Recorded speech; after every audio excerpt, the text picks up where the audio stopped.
ګرانو مینوالو زموږ سلامونه او نیکې هیلې ومنئ.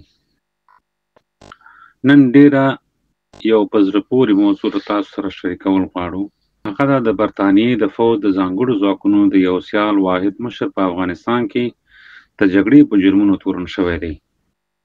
دا لور د نن د برټانیې د ټلګراف د نامتو ورځپاڼې د لومړنۍ پاڼې د مهم خبر عنوان دی چې لنډه ژباړه یې په لاندې ډول ده: د برټانیې د فوج د ځانګړو ځواکونو یو واحد په افغانستان کې د بېګناه ملکي کسانو د ماشومانو په شمول د وژنې په قصد سیاست تورن شوی دی.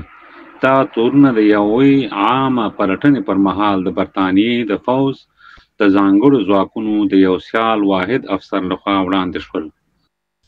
د نوموړي د ځانګړي ځواکونو مشر په دې باندې تورن دی چې په پټه ډول یې وسلې د بېګناه ملکي افغان قربانیانو سره ایښي وي تر څو د جګړې په سناریو کې د هغوی د وژنې د توجیه کولو هڅه وکړي.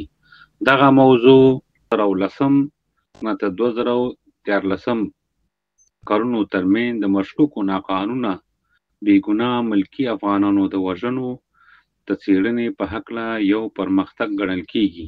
د همدې عامه پلټنې پر مهال نوموړي ځانګړو ځواکونو د یو سرغړونکي واحد په هکله چې په افغانستان کې د بېګناه ملکي کسانو او ماشومانو په وژلو تورن دی شواهد وړاندې کړل شول.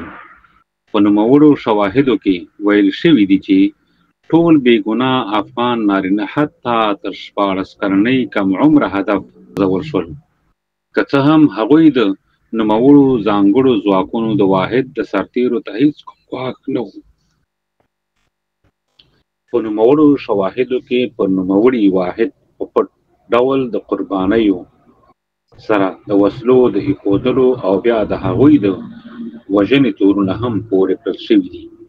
دغه تورونه د 2010 نه تر 2014 کلونو ترمنځ په افغانستان کې د برټانیا د فوج لخوا د بېګناه ملکي افغانانو د قانونو وژنو په اړه نورې پوښتنې هم راپورته کوي. نو ګرانو مینوالو، که چېرته دغه متن مو خوښ شوی وي د نورو دوستانو سره یې که شریک کړئ، منندوی یم او یستو.